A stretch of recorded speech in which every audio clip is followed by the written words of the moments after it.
গরুর মাংসের আচার কি তোমরা কেউ করেছো? যদি না করে থাকো আমার এই সহজ রেসিপিটা আমার সঙ্গে থাকো এবং দেখতে থাকো। আমি খুবই সহজে গরু গোশের কিন্তু আচারটা বানিয়ে নিয়েছি। খুবই সুন্দর এবং খুবই লোভনীয়। চলো পুরো রেসিপিতে চলে যাই। প্রথমে কিন্তু গরুর গোশটাকে ছোট ছোট করে কেটে একটা কড়াইয়ের মধ্যে দিয়ে নিয়েছি। এখানে কিন্তু 2 চামচ আদা রসুন বাটা দিয়ে দিয়েছি, 1 চামচ লবণ দিয়েছি, আর 1 চামচ হলুদের গুঁড়া, 1 চামচ দিয়েছি মরিচের গুঁড়া। শাহি গরম মশলার গুঁড়াটা কিন্তু এখানে 2 টেবিল চামচ ব্যবহার করেছি। আর সরষের তেল থেকে তেলটা দিয়েছি 3-4 চামচ। তোমরা কম বেশি তেলটা ব্যবহার করতে পারো, কিন্তু এটা দিয়ে মাখিয়ে গোশটাকে খুব ভালো করে নিয়েছি। এখন দিয়ে দিব পরিমাণ মতো 2 কাপ পরিমাণ পানি। পানিটা দিয়ে নেড়েচেড়ে মিশিয়ে তারপরে কিন্তু চুলা বসিয়ে দিব দমে সিদ্ধ হওয়ার জন্য। ঢেকে কিন্তু দমে চুলা বসিয়ে দিয়েছি। পানিটা যে পর্যন্ত শুকিয়ে না আসবে ওই পর্যন্ত কিন্তু এভাবে করে জাল করে নেবে। ঢাকনাটা তুলে দিয়ে একবার করে কিন্তু নেড়েচেড়ে মিশিয়ে নিয়েছি। খুব সুন্দর করে গোশটা কিন্তু সিদ্ধ হয়ে গিয়েছে, পানিটা সম্পূর্ণ শুকিয়ে গিয়েছে। দেখো খুবই লোভনীয় লাগছে। আর একটু কিন্তু নেড়েচেড়ে কিন্তু নিব, তারপরে কিন্তু চুলাটা অফ করে দিয়েছি। চুলা থেকে নামিয়ে নিলাম। চুলা থেকে নামিয়ে কিন্তু এক সাইডে রেখে দিব। এখন কিন্তু একটা পাত্রতে ঢেলে রেখে দিব, কারণ এখানে আরও মশলা আছে সেটা রেডি করব। আমি কিন্তু পাত্রের মধ্যে গোশগুলি সম্পূর্ণ তুলে নিয়েছি, আর গোশগুলি খুব ভালো কিন্তু সিদ্ধ হয়ে গেছে, সফট একদম হয়েছে। দেখো কিন্তু এক সাইডে রেখে দিয়েছি। এখন মশলাটা রেডি করার জন্য কিন্তু দেখো কি কি মশলা নিয়েছি। এখানে 5 ফোড়ন নিয়েছি, আর 1 কাপকে পরিমাণ কিন্তু নিয়েছি সর্ষাটা অবশ্যই কিন্তু বেটে দিব, ব্লেন্ডার করে দিব আমি। তোমরা শিলপাটায় বাটলে বাটতে পারো, কোনো সমস্যা নেই। আমি কিন্তু প্রথমে 5 ফোড়নটা ভেজে নেব। এখন শুকনো মরিচটা কিন্তু ভেজে নেব, কারণ শুকনো মরিচটা একটু বাছতে সময় লাগবে। সেই জন্য প্রথমেই কিন্তু কড়াইয়ের মধ্যে শুকনো মরিচটা দিয়ে দিলাম। শুকনো মরিচটা কিন্তু কিছুক্ষণ হালকা নেড়েচেড়ে মিশিয়ে নিব লাল হওয়া পর্যন্ত, মানে একটু ভাজা ভাজা হওয়া পর্যন্ত।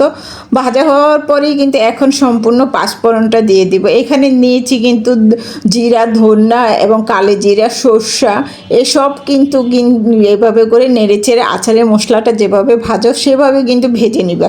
আমার কিন্তু ভাজা হয়ে গিয়েছে, নামিয়ে নেব। নামিয়ে কিন্তু একটা ব্লেন্ডারের ঝাড়ে দিয়ে দিব এটা গুঁড়ো করার জন্য। প্রথমেই কিন্তু শুকনো মরিচটা আর পাঁচফোড়নটা গুঁড়ো করে নেব। শুকনো মরিচ আর পাঁচফোড়নটা দিয়ে দিলাম ব্লেন্ডার ঝাড়ে।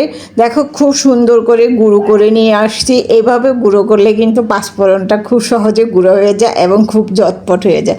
এখন এই ব্লেন্ডারের ঝাড়ুর মধ্যে কিন্তু দিয়ে দেব সর্ষেটা ধুয়েই কিন্তু ভালো করে নিতে হবে। সর্ষেটা দিয়ে কিন্তু দেখো ব্লেন্ডার করে নিয়ে আসছি। সর্ষে বাটাটাও কিন্তু এক সাইডে রেখে দিব। এই গ্রেভিটা কিন্তু লাগবে অবশ্যই সর্ষের, কারণ কিন্তু আচারের মধ্যে কিন্তু এই সর্ষে বাটাটা দিলে খেতে ভালোই লাগবে। কড়াই বসিয়ে সর্ষের তেল দিয়ে দিয়েছি। এখানে কিন্তু 300 গ্রাম পরিমাণ সর্ষের তেল দিয়েছি, আর দিয়েছি তেজপাতা, গোটা গরম মশলা, দারচিনি, এলাচ, লবঙ্গ। এখন দিয়েছি কিন্তু 1 কাপ পরিমাণ শুকনো মরিচগুলি কিন্তু কেটে 2 টুকরো করে নিয়েছি, তাহলে কিন্তু ঝালটা বের হবে, খেতে খুব ভালো লাগবে। আর দিয়ে দিয়েছি 1.5 কাপ পরিমাণ গোটা রসুন বলতে কিন্তু ছিকলাটা সরিয়ে নিয়েছি, বড় বড় দানা সেই রসুনগুলি ব্যবহার করেছি।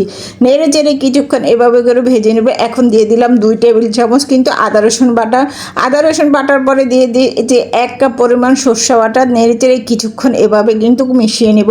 দিয়ে দিলাম কিন্তু লাল মরিচের গুঁড়া 1 চামচ, আটা চামচের, আর দিয়েছি 1 চামচ হলুদের গুঁড়া, আর দিয়েছি কিন্তু গরম মশলার গুঁড়া। 5 ফোড়নের সাথে যেটা করেছি ওটা তো দিয়েছি, কিন্তু এখন আমি তার শাহি গরম মশলার গুঁড়াটা কিন্তু আরও 1 টেবিল চামচ ব্যবহার করেছি। তারপরে দিয়েছি কিন্তু লবণটা দিয়ে তারপর নেড়েচেড়ে মিশিয়ে আমের টুকরোগুলো দিয়ে দিয়েছি। তোমরা চাইলে কিন্তু তেঁতুল দিয়ে করতে পারবা, আমি কিন্তু এখানে আমের টুকরোটা দিয়ে করে নিয়েছি। কাঁচা আমগুলি কিন্তু আগে থেকে ছোট ছোট করে টিউব করে কেটে নিয়েছি। তারপরে কিন্তু আমের টুকরোগুলি দিয়ে কিন্তু 5 মিনিট নেড়েচেড়ে মিশিয়ে নিয়েছি। তারপরে গরুর গোশগুলি দিয়ে দিয়েছি। গরুর গোশটা যেভাবে সিদ্ধ করে আগে রেখে দিয়েছিলাম এখন ঢেলে দিয়ে তারপরে নেড়েচেড়ে কিছুক্ষণ মিশিয়ে নেবে। এভাবে খুব ভালো করে কিন্তু নেড়েচেড়ে মিশিয়ে নেবে। কালারটা যখন পরিবর্তন হবে ঠিক এরকম, তখন চুলাটা কিন্তু মিডিয়াম করে দিবে।